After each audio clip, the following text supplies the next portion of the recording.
Welcome to This is America in VOA Special English. I'm Steve Ember. And I'm Barbara Klein. This week on our program, we visit Gettysburg, Pennsylvania. This small town in the Northeast is one of the most important places in American history.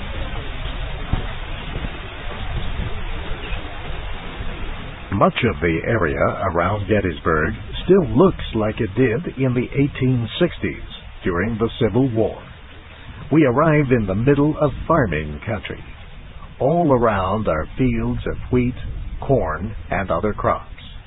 Cows chew on grass under a warm morning sun. Roads that pass through town lead to Baltimore, Washington, and other cities. But 145 years ago this week, they served another purpose. They brought two opposing armies to Gettysburg.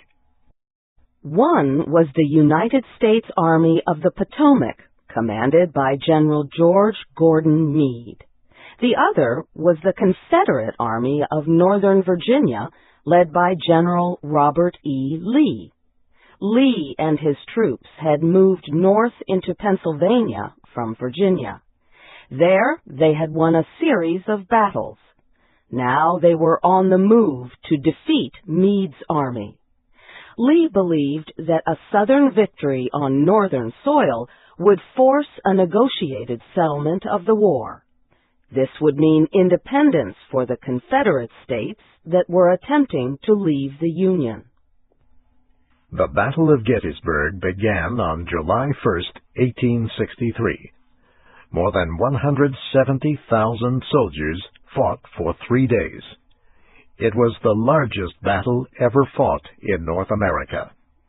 When it ended on July 3rd, more than 50,000 soldiers were dead, wounded, or missing. Many more would die later from their wounds. In the end, General Lee's army lost the battle. The Civil War would continue for 2 more years. But Confederate hopes for independence were never again as high as they had been at Gettysburg.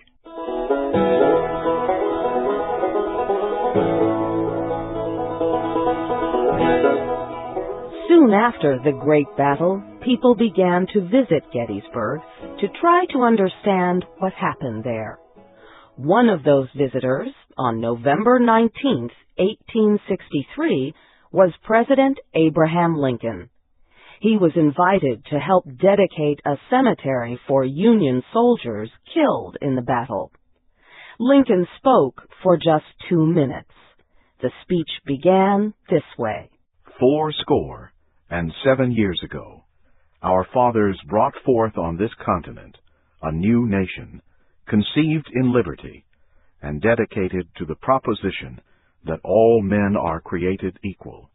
President Lincoln had never been satisfied with the reality of American life at that time. The Declaration of Independence in 1776 had declared all men equal.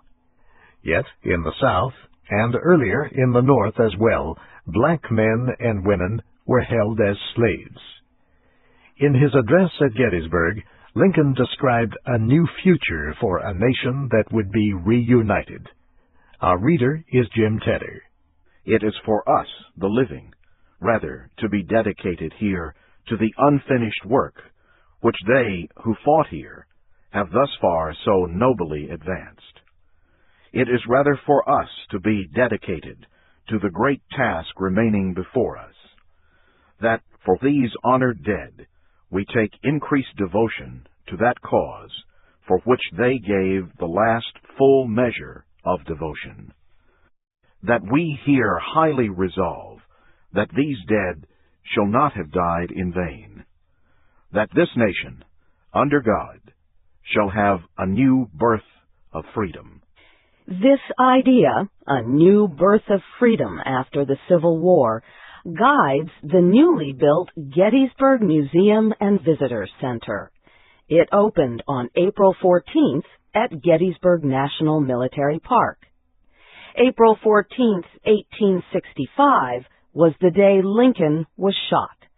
he was killed by John Wilkes Booth, an actor from Maryland, just days after a Confederate surrender ended the war. Gettysburg National Military Park was established in 1895, 32 years after the battle. Gettysburg is the most visited of the Civil War battlefields. Every year, about 2 million people visit the park from around the country and the world.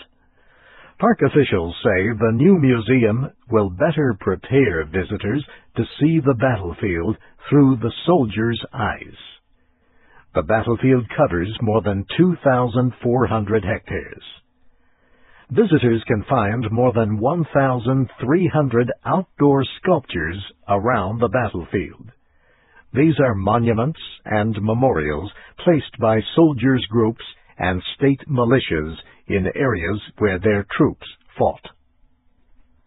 Volunteer guides explain what happened in each area of the battlefield.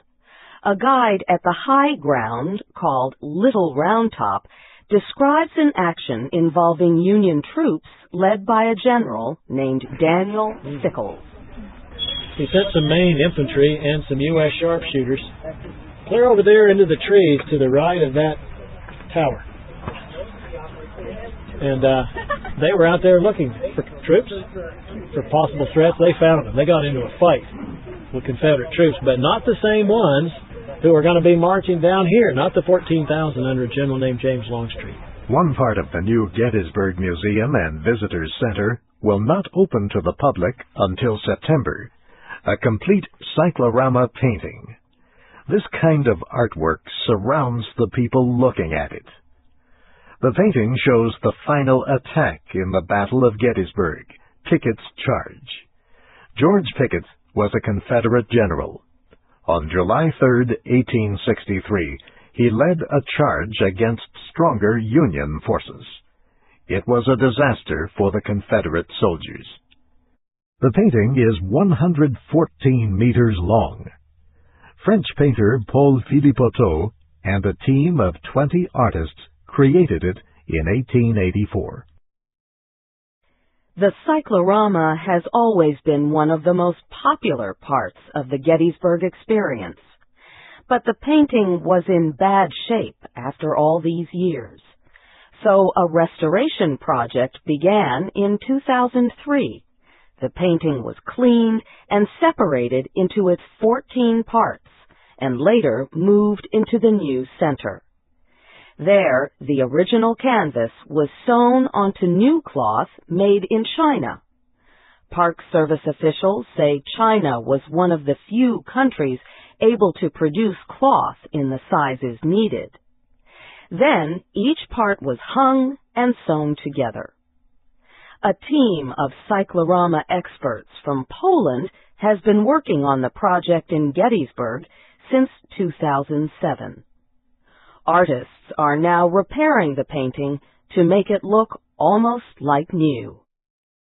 Katie Lohan, a spokeswoman for Gettysburg National Military Park, says the new museum and visitor center was built with 4 goals.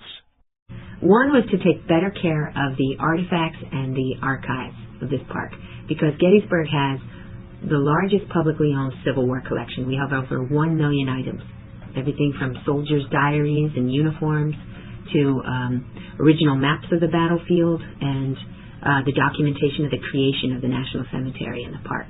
The second goal was take better care of the cyclorama painting. Number 3 was improve the museum experience for our visitors. The fourth and final goal is one that a lot of people find very compelling, which is our facilities were not big enough, they weren't wheelchair accessible, we had a lot of problems with them. But one of the most serious problems we had with them is they were built on the Union Army's battle line, where we had 2 buildings and 2 parking lots.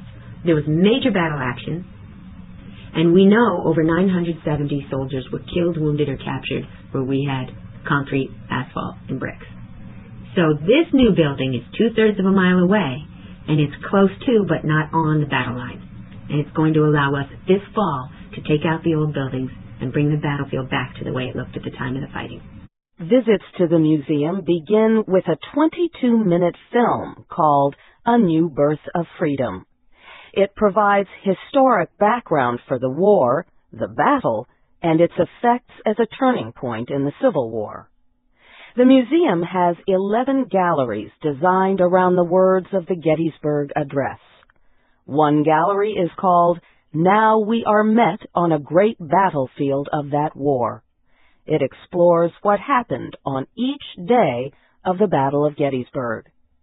Another gallery, "The Brave Men Living and Dead," presents information about what happened after the fighting ended. It also tells about the effects of the battle on the town of Gettysburg. The museum also has computers where visitors can research information about the battle. The new Gettysburg Museum and Visitors Center is a joint project of the Gettysburg Foundation and the National Park Service.